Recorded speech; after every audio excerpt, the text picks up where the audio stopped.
Between 40 and 60,000 people were executed for witchcraft in early modern Europe, but most weren't witches. They were healers, village women who knew which herbs cured fever or how to ease the pain of childbirth. This is the story of how medicine became a death sentence and how the rise of doctors demanded the burning of the competition.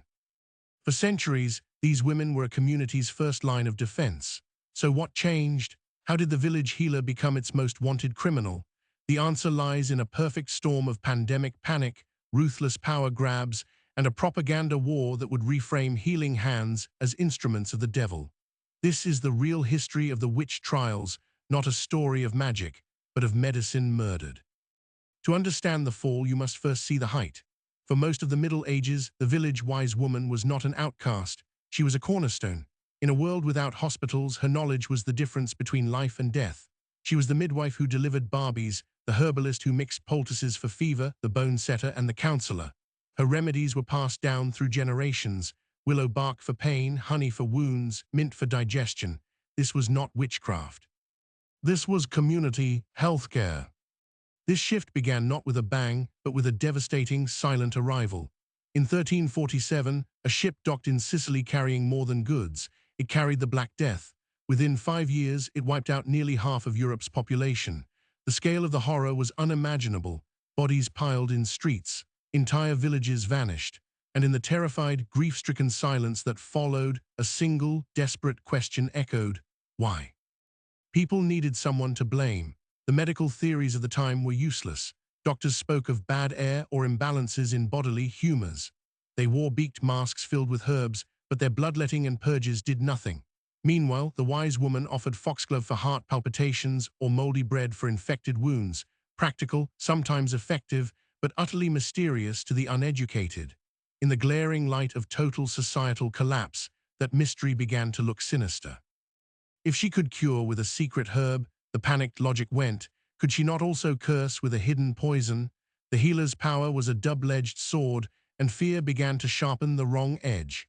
This was the fertile ground where suspicion took root, but fear alone doesn't build a pyre.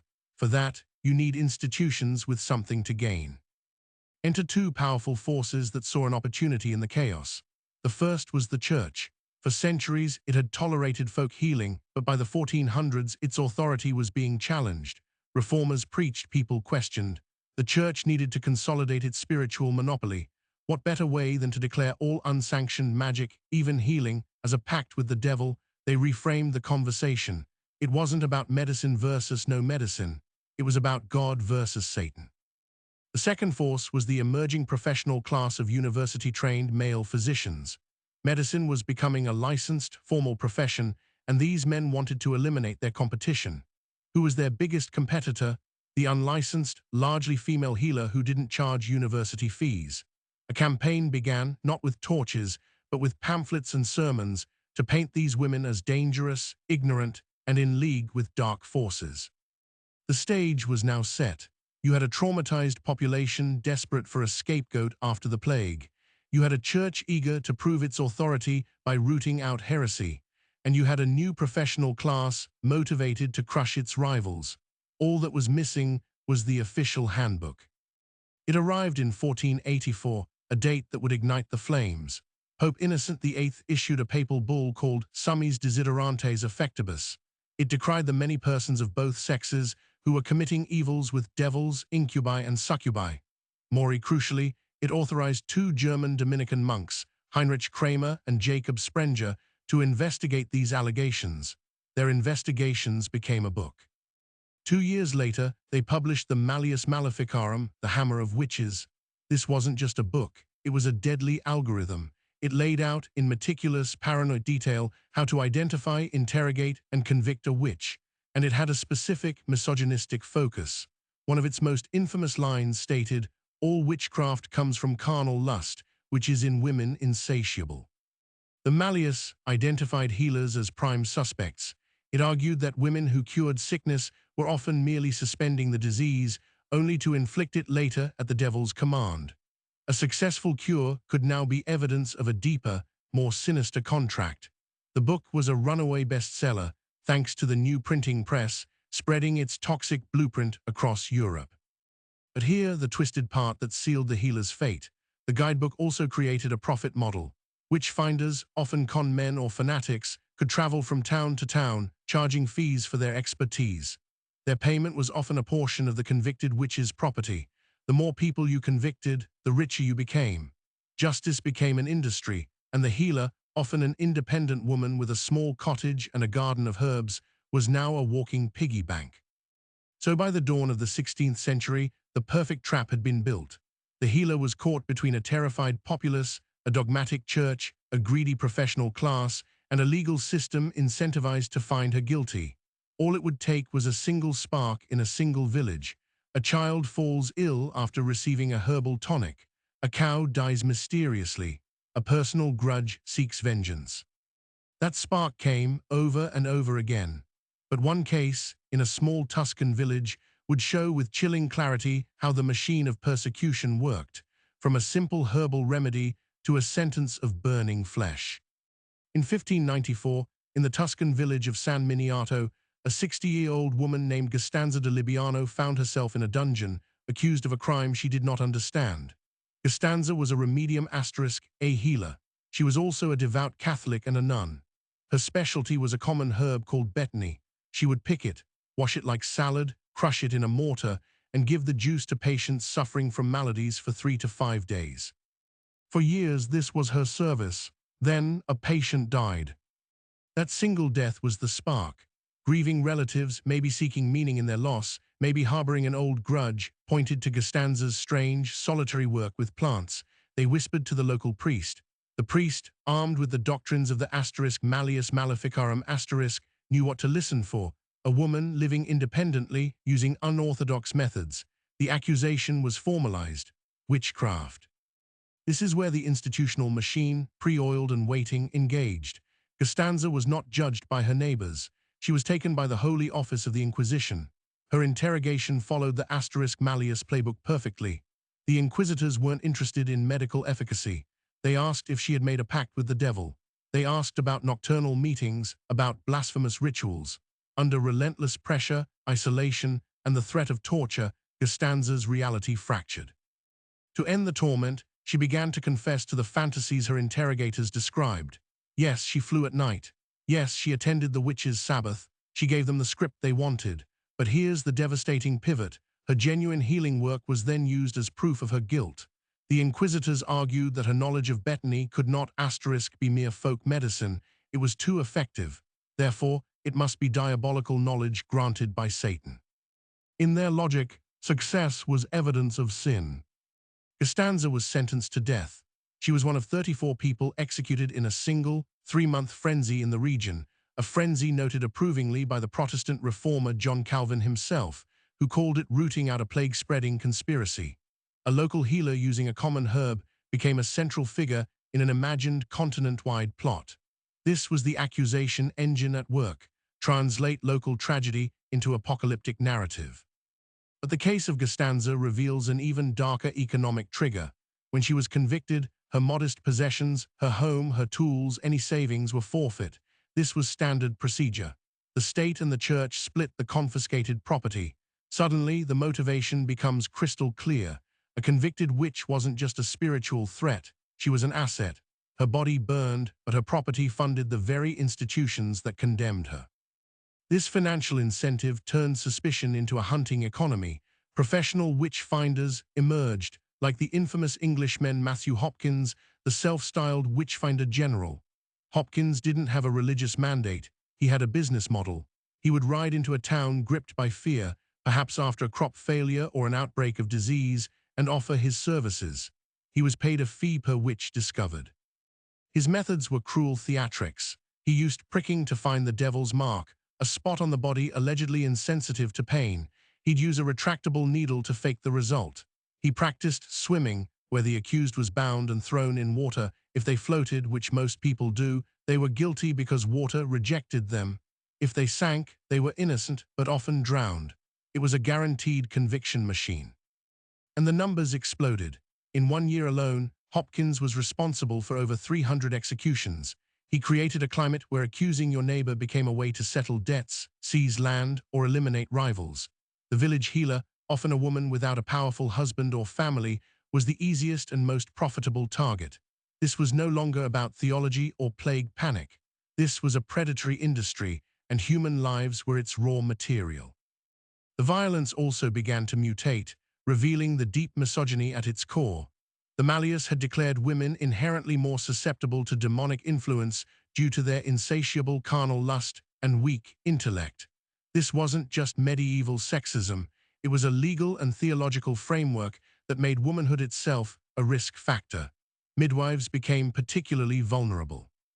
If a baby was stillborn or a mother died in childbirth, tragically common events in an age without modern medicine, the midwife could be accused of sacrificing the infant to Satan.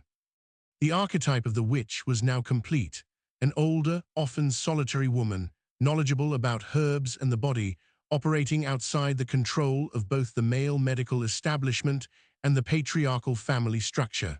She was independent in a society that demanded female dependency. That independence became her crime. The fire was no longer contained to Italy or England. It spread to the heart of Europe, where the machinery would become its most efficient and its most horrifying. In the German-speaking territories, the persecutions reached a fever pitch of legalized savagery. Here, the principle of inquisitio allowed judges to initiate cases without a formal accuser. Torture was not just permitted, it was systematized into detailed manuals with escalating stages. A suspect like a healer would be shown the instruments. If she did not confess, they progressed. Thumb screws, the rack leg screws that shattered bone. The goal was not to discover truth, but to extract a confession that fit the judge's pre-written template of witchcraft. The confession had to include names of accomplices, other attendees at the fictional Sabbath. This created a self-perpetuating chain. One accusation could drag in dozens. Town records from this period are chilling in their bureaucratic dryness. Entries detail payments for executioners, for the wood and straw for pyres, and for the wine given to the condemned to dull their senses. In the city of Trier, a wave of persecutions led by a fanatical judge saw 368 people burned in 2 decades, including a former mayor and a senator. The social order itself began to consume its own. But what about the actual healing knowledge? What happened to the centuries of practical medicine these women held? It was systematically erased, appropriated, or driven underground. As female healers were silenced, their remedies were often absorbed by the new male physicians. Herbal compendiums published by doctors in the 16th and 17th centuries show recipes strikingly similar to those used by the witches they condemned. The difference was the author's credentials. The great tragedy is that much of this knowledge was sound. Willow bark contains salicin, a precursor to aspirin. Honey is antimicrobial. The mold on bread is penicillin. These women were early empirical scientists, learning through observation and trial. Their crime was practicing outside the sanctioned theoretical framework of the universities. By eliminating them, the witch hunts didn't just kill people, they severed a vital lineage of practical health care, setting medicine back in countless villages. By the mid-17th century, the wave began to crash upon itself. The scale of the killings became so grotesque that it sparked its own backlash. In 1945, a skeptical Jesuit named Friedrich Spee, who had been a confessor to condemned witches, secretly published a book called Cortio Criminalis Precautions for Prosecutors. He wrote from agonizing experience, describing how the torture process guaranteed false confessions and how the entire system was a self-fulfilling prophecy of blood. His work gave ammunition to growing voices of doubt. Simultaneously, the economic incentives backfired. In some regions, the persecutions had killed so many people, not just healers, but farmers, tradespeople, that it caused labor shortages and economic depression. The property seized often proved less valuable than the productive member of society lost. The ruling classes began to see the witch hunts as destabilizing. Yet just as the fires seemed to be dying down in Europe, the very ideology that fed them was packed onto ships, sailing across the Atlantic to a new world. There, in isolated, God-fearing communities, the old blueprint would find fresh timber, and the fear of the healer would ignite one of history's most infamous chapters. The machinery was about to get a second life. In the winter of 1692, In the remote, frost-bitten village of Salem, Massachusetts, two young girls began to convulse. They screamed of being pinched and bitten by invisible specters. The local doctor, baffled, could find no physical cause. His diagnosis was chillingly simple: the evil hand, witchcraft. The European blueprint had found its new world canvas. The first people accused were the obvious outsiders. Tituba, an enslaved indigenous woman from Barbados who told the girls folk tales; Sarah Good, a homeless beggar who muttered angrily when they needed charity; Sarah Osborne, an elderly woman who rarely attended church. And then the accusations pivoted, revealing the true, terrifying power of the mechanism. They landed on Martha Corey, a devout, respected church member, and then on Rebecca Nurse, a pious grandmother known for her kindness. The message was clear: no one was safe. Salem showed how the old patterns could mutate in a new environment. This wasn't just about a healer's herb. This was a perfect storm of social poison. The village was sharply divided between the prosperous, commerce-oriented families of Salem town and the poorer, traditional farming families of Salem village. There were bitter disputes over land, church leadership, and wealth. The accusations became a weapon in these feuds. If you coveted your neighbor's fertile field, you could point a finger. But there was another, more sinister ingredient. Many of the leading accusers were refugees. Just years earlier, King William's War had ravaged the northern frontiers. Indigenous Wabanaki warriors, allied with the French, had destroyed entire settlements like York, Maine. Survivors, including children, fled to Salem, carrying deep psychological trauma. Historians now see the girls' fits, the sensations of biting and pinching, as potential manifestations of that trauma, reinterpreted through the only framework their culture provided: demonic attack. The legal process, however, abandoned all restraint. The court, led by Lieutenant Governor William Staunton, allowed spectral evidence, the testimony that an accused person's spirit had tormented the victim in a dream or vision. Since the spirit was invisible, there was no way for the accused to disprove it. It was a perfect, unanswerable accusation. The hysteria became self-fueling. To deny the accusations was proof of the devil's influence. To confess and name others was the only path to survival. In the span of a single, horrifying year, 200 people were accused, 20 were executed, 19 were hanged on a rocky hill known as Gallows Hill. One man, Giles Corey, was pressed to death under heavy stones for refusing to enter a plea. As the stones were piled on his chest, his only words were, "Maury, wait." His stand was a final, desperate act to save his farm for his family, as a convicted person's property would be seized. And here is where Salem holds up a dark mirror to the European persecutions, showing the same brutal economic logic at work. The accused who survived often found their livestock dead, their crops trampled, their social standing obliterated. Their families were ruined. For the accusers and officials, there were tangible rewards: social climbing, the elimination of rivals, and in some cases, the redistribution of property. The witch hunt, once again, was a ruthless tool for social and material gain. The fever broke almost as suddenly as it began. When the accusations began to climb the social ladder, targeting the wealthy and connected, even the governor's own wife, the elite suddenly developed a skepticism about spectral evidence. The governor dissolved the court. The surviving accused were released from jail, but they had to pay for their own room and board during imprisonment.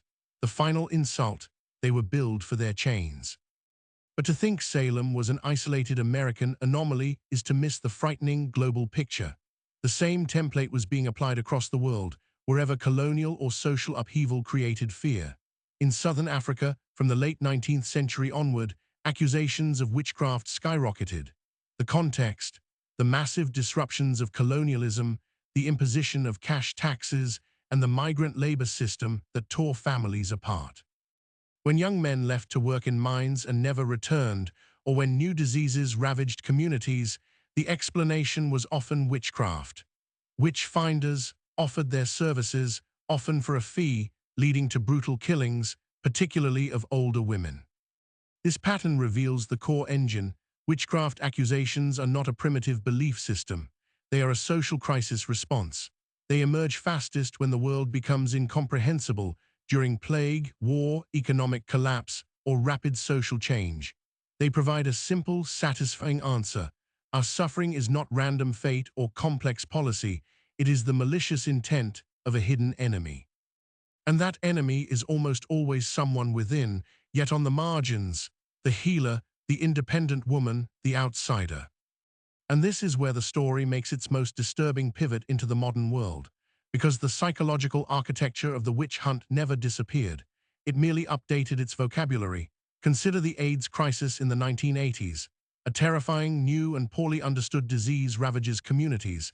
The initial response from authorities is slow and confused. Who gets blamed? Marginalized groups, gay men, Haitians, drug users. They are stigmatized as modern plague spreaders, their lifestyles framed as a kind of moral contagion. The template is the same: fear of disease plus a marginalized group equals scapegoating. Or consider the rise of anti-vaccine conspiracy theories.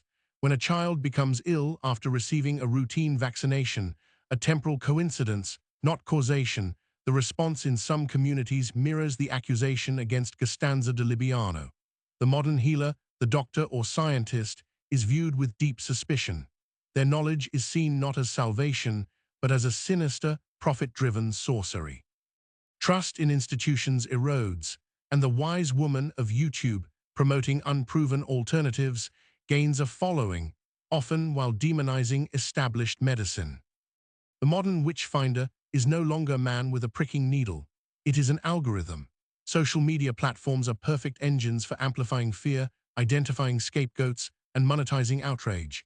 They create digital mobs that can descend on an individual with terrifying speed, demanding cancellation or worse, all based on spectral evidence from curated online personas. The profit model is different. It's ad revenue and engagement, but the outcome can be similarly destructive. We see the legacy in our very language. Witch hunt is the term used, often inappropriately, by powerful men facing accountability to imply they are the victims of irrational, conspiratorial persecution. They invoke the imagery of Salem to deflect scrutiny, ironically using the history of a tool used against the powerless to protect the powerful. The symbol has been completely inverted. So what stopped the burnings? The conventional narrative says the age of enlightenment arrived, reason and science prevailed, but that's only a sliver of the truth. The persecutions didn't end because people stopped believing in magic. They ended when the cost became too high for the powerful, when the accusations began threatening the property and stability of the ruling class. When the legal systems, now more focused on centralized state control, began to see rampant local witch hunting as a challenge to their monopoly on justice. The last legal execution for witchcraft in Europe was in Switzerland in 1782. But extrajudicial killings, the true mob violence, continued for centuries, and the fear, the suspicion, the readiness to blame the healer or the outsider during a crisis, that never went away. It merely retreated into the shadows of our collective psyche, waiting for the next period of deep, destabilizing fear, which means the real question isn't how it ended. The question is, what would it take for it to begin again? And the evidence suggests all the necessary parts are still here, quietly waiting. The legacy of the witch trials is not measured in the moment the last fire went out, but in the profound, silent emptiness it left behind. A whole branch of human knowledge, practical, community-based, often female-led medicine, was deliberately hacked off the tree of history. We call this the lost herbal knowledge of the wise women, but that's a romantic understatement. It was a targeted cultural extermination. In the villages, the direct consequence was more sickness and suffering. With the local healer gone or too afraid to practice, communities were left with only the expensive, often ineffective university doctor, or worse, no care at all. Infant and maternal mortality, which midwives had worked to mitigate, likely increased in the wake of their persecution. The trust that once existed between a healer and her patient was replaced by a culture of suspicion and silence. But the story doesn't end with loss. It continues with a long, uneven, and often controversial struggle for redemption. The first, faltering steps were legal. In 1701, the Massachusetts General Court declared the Salem trials unlawful. In 1711, they passed a bill restoring the rights and good names of those accused and offered financial restitution to their families. It was a landmark admission of guilt from a government, but for the families, the money was a cold comfort for a stolen parent or spouse. In Europe, the reckoning was slower and less official. There were no mass pardons. Instead, the legal mechanisms just stopped being used. Courts quietly refused to hear witchcraft cases. The laws remained on the books for centuries, but gathered dust. The violence didn't end because of a grand apology, but because it became legally inconvenient and socially embarrassing for the elite. For the longest time, the historical narrative itself was a form of aftermath. The victims were often portrayed as backward, superstitious people, or worse, as actual witches.